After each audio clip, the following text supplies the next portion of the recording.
My name is Erica Elizabeth Ravenwood.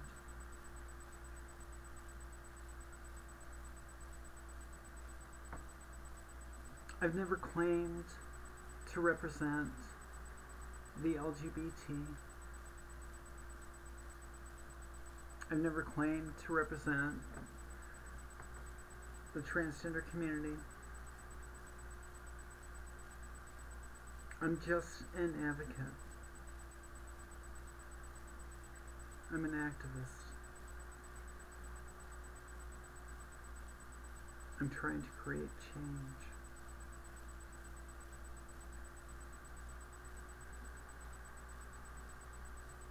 I've been trying to come out. I tried to come out. I'm out now. I tried to come out my whole life. My whole life.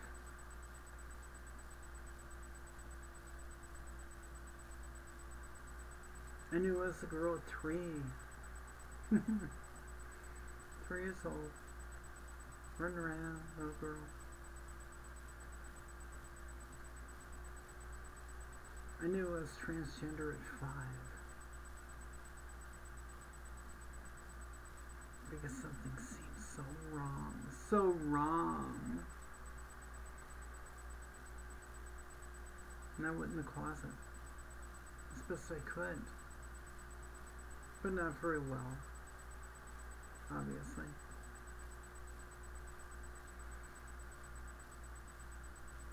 My first tooth lost was one knocked out by a bully. And I endured bullying through my entire time in school until I finally left, just after 9th grade. I've been trying to come out my whole life.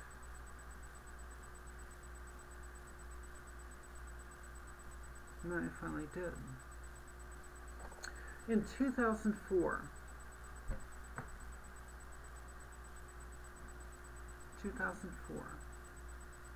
I got on the internet for the first time. One of the first things I did getting on the internet for the first time in 2004 was I looked for, is there another transgender person? That seems late, doesn't it? It's extremely late, considering I'm now 51 years old. 2004 was the first time I ever talked to anybody else who was transgender. It's like, holy crap. What a revelation that was. Prior to knowing that I'm transgender but not understanding the word, I don't think the word existed for a very, very long time. The only thing I knew about being transgender was that secret room in the back of the video store that you weren't supposed to go into. But occasionally I would sneak into that secret room and look. And I would see what were considered transgender women. It didn't seem right to me. It didn't seem right to me. It didn't seem me. Before that, it was Bugs Bunny in drag. It was the Rocky Horror Picture Show, which is why I, to this day, detest the word transvestite. And it's, yeah, it is what it is, but that's why I don't like it. Because I don't want that comparison.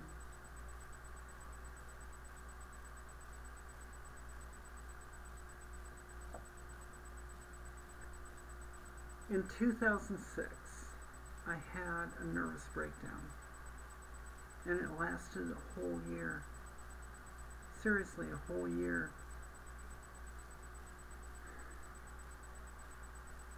I jumped in my truck at the end of that year and drove to California from New York straight through, non-stop. Wasn't a good thing to do, was very dangerous, I didn't sleep. And I got to California, Bakersfield, and I went from boy to girl overnight. Again, not a good thing to try to do. And I lived there for 3 years full time, in a place that was, it was really the worst place in town. I mean, Bakersfield isn't the most wonderful place in the world anyway. You know, they got, they're famous for Buck Owens and dirt, you know. But out of the Buck Owens and dirt, I lived in the worst place of it, and shootings were a common thing on a nightly basis.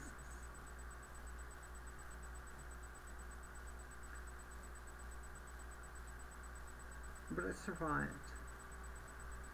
And through that experience, I learned what I didn't want to do again. And I came back here to New York in 2010, January. I went back in the closet. Went from girl to boy. And it was a very difficult experience to do that. And there were some devastating things that happened to me as a result, psychologically.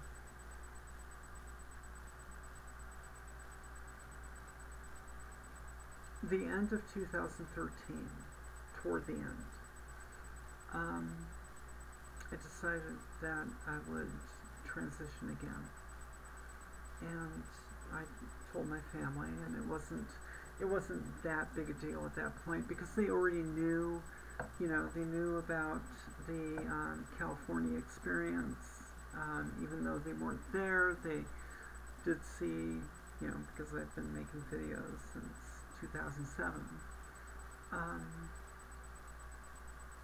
They did know.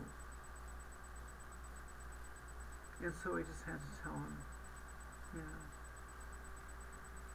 I've made this decision, and this is right for me, and I have to do this. So I went through and did that. And the second time I did, you know, exactly what I did the first time.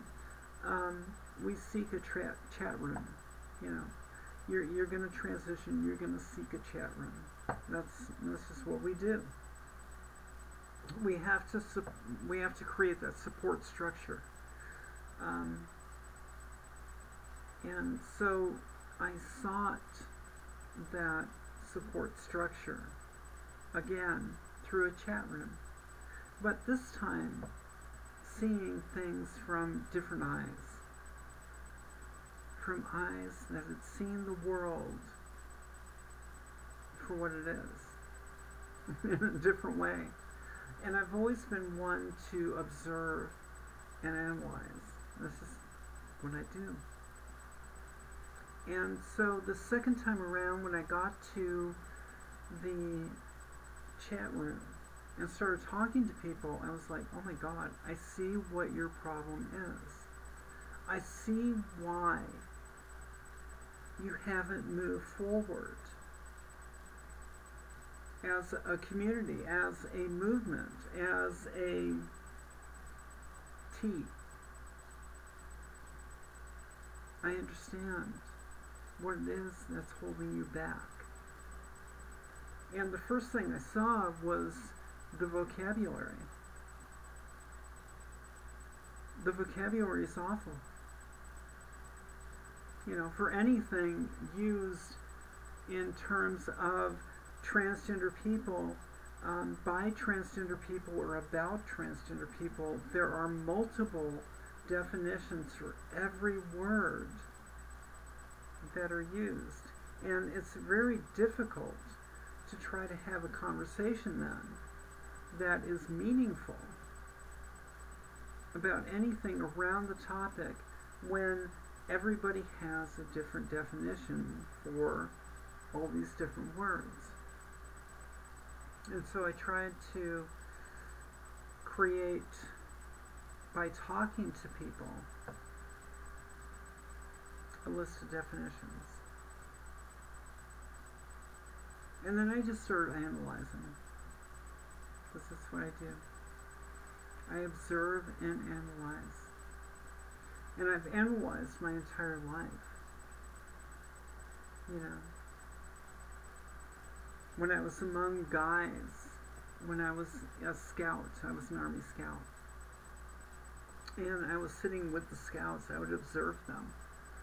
And there were just a bunch of guys, and they were manly guys, which, it's great. It's wonderful. I like guys. I'm just not one. But I was seen as a male among males, and so I got to observe them in kind of their natural habitat. And so, like Jane Goodall,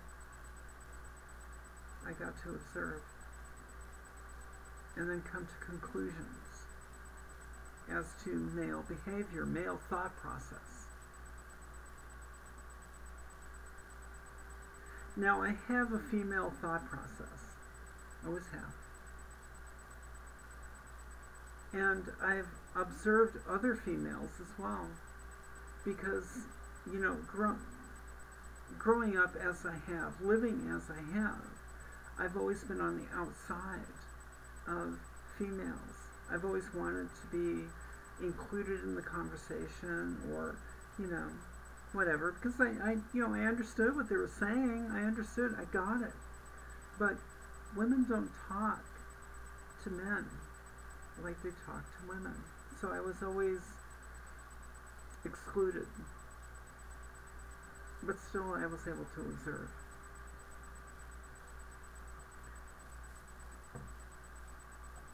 There's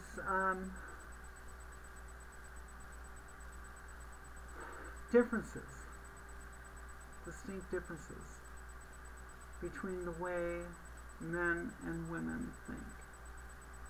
Here's this. This is their thought process. This is what we call gender. This is gender. It's that thought process.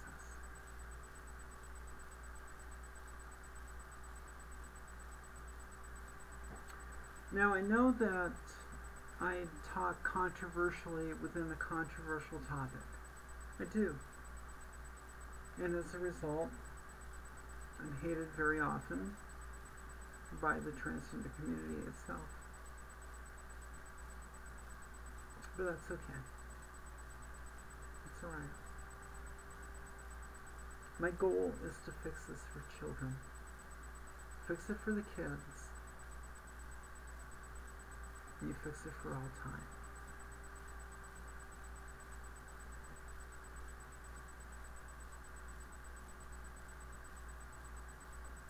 Fix it for the kids. You fix it for all time.